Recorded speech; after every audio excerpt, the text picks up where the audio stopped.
Brand, bonjour. Bonjour. Vous êtes Chief Transformation Officer et également DRH au sein du groupe Europcar. D'abord, Chief Transformation Officer, c'est un nouveau métier? On va dire que c'est un nouveau rôle. Oui. C'est quelque chose qui, quelquefois, était peut-être fait dans les entreprises à différents endroits. À aujourd'hui, le monde bouge tellement vite qu'il est important d'avoir un vrai rôle dédié. Et donc, à aujourd'hui, on voit apparaître de plus en plus ce rôle de transformation dans l'entreprise.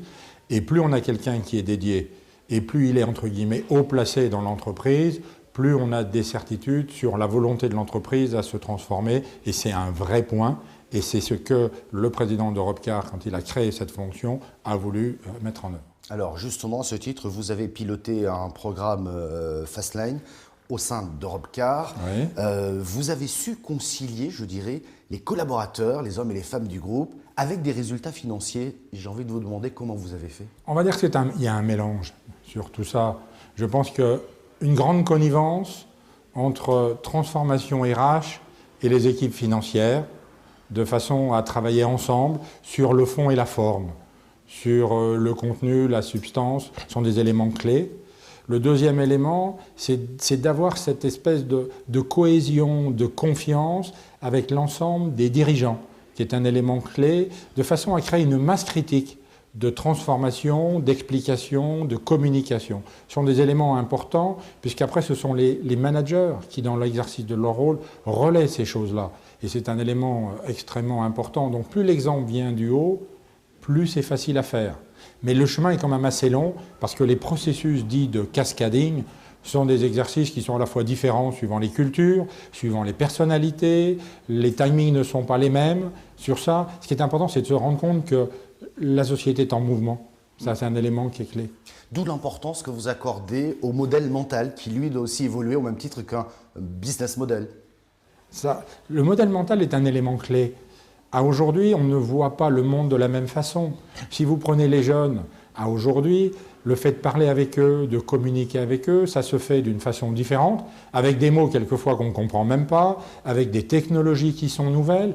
Et donc, essayez d'imaginer dans une entreprise quelqu'un qui a 35 ans d'ancienneté, qui essaye de comprendre les nouvelles technologies, et le jeune qui arrive avec 3 portables et ceci, et qui fait toute la journée des tweets et autres. On est bien là dans des générations qui, au lieu d'être conflictuels, le fameux conflit de génération, se doivent d'être en complémentarité. C'est un exercice assez compliqué parce que ça nécessite à chacun de comprendre et d'écouter l'autre. D'où cette dimension humaine qui est nécessaire dans cette transformation. Ça veut dire que sans cette dimension humaine, sans ce changement de modèle mental, la transformation est impossible. On est d'accord là-dessus? Je pense qu'il n'y a aucun doute. Toute société à aujourd'hui qui, à marche forcée, essaye de faire quelque chose contre ce qu'est les salariés, en termes de logique d'appropriation, a une durée limitée dans ce qu'ils font. Et généralement, on parle plus de changement que de transformation d'ailleurs. Ça sera ma dernière question, justement. Transformation égale systématiquement changement? Transformation, on va dire que c'est même mieux qu'un changement. Le changement, c'est par rapport à mon corps collectif, j'essaye de changer des choses qui vont améliorer le quotidien de l'entreprise ou des individus. La transformation, c'est je veux changer mon point d'équilibre pour que l'ensemble du collectif se projette et se retrouve dans un contexte et un territoire qui est différent. Et l'exercice est plus compliqué parce qu'il faut emmener tout le monde. Mais ce processus-là est nécessaire parce qu'à aujourd'hui, si vous prenez les entreprises qui ont réussi au 19e siècle, elles ne sont plus là aujourd'hui. Celles qui ont réussi au 20e ne sont plus là. Donc la durée d'une entreprise est liée à sa capacité à se transformer, à changer son modèle, et en changeant son modèle, doit aider les gens à comprendre et à adhérer. C'est un des succès de la transformation. Merci beaucoup, Jacques Brand.